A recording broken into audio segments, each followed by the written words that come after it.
கல்வியை மாநில பட்டியலுக்கு மாற்ற வேண்டும் என எதிர்க்கட்சித் தலைவர் ராகுல் காந்தி வலியுறுத்தியுள்ளார். யுஜிசி விதிகளுக்கு எதிராக திமுக மாணவர் அமைப்பு சார்பில் டெல்லியில் போராட்டம் நடைபெற்றது. இதில் பங்கேற்று உரையாற்றிய ராகுல் காந்தி, நம் நாட்டின் அரசியல் சாசனம், கலாச்சாரம், மொழி, வரலாறு மீது தாக்குதல் நடத்த முடியாது என்பதை RSSக்கு புரிய வைக்க இதுபோன்ற பல போராட்டங்களை முன்னெடுக்க வேண்டும் என வலியுறுத்தினார். யுஜிசி விதிமுறைகள் மூலம் கல்வியை தங்களது கட்டுப்பாட்டிற்குள் கொண்டுவர முயற்சிப்பதாக ராகுல் காந்தி குற்றம் சாட்டியுள்ளார்.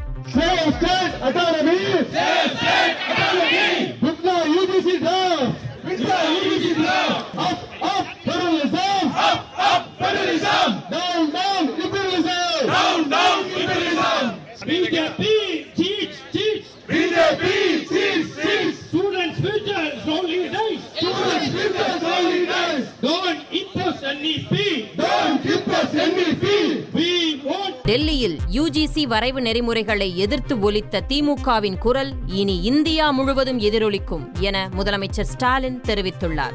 சமூக வலைதளங்களில் கருத்து பதிவிட்ட அவர், மாணவர்களின் குரலை வலுப்படுத்தியதற்காக ராகுல் காந்தி, அகிலேஷ் யாதவ் உள்ளிட்ட இந்தியா கூட்டணி தலைவர்களுக்கும் திமுக மாணவர் அணிக்கும் நன்றி தெரிவித்தார். மேலும் யுஜிசி வரைவு நெறிமுறைகள் வெறும் கல்வி சார்ந்த நகர்வல்ல, அது தமிழ்நாட்டின் மரபு மீது தொடுக்கப்படும் தாக்குதல் என ராகுல் காந்தி சரியாக சுட்டிக்காட்டியதாக முதலமைச்சர் குறிப்பிட்டார்.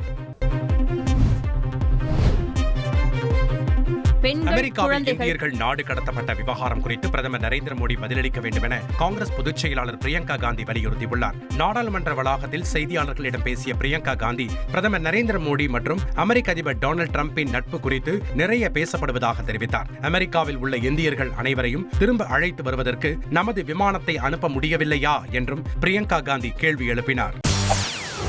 செய்திகளை உடனுக்குடன் தெரிந்து கொள்ள உடனே சப்ஸ்கிரைப் பண்ணுங்க.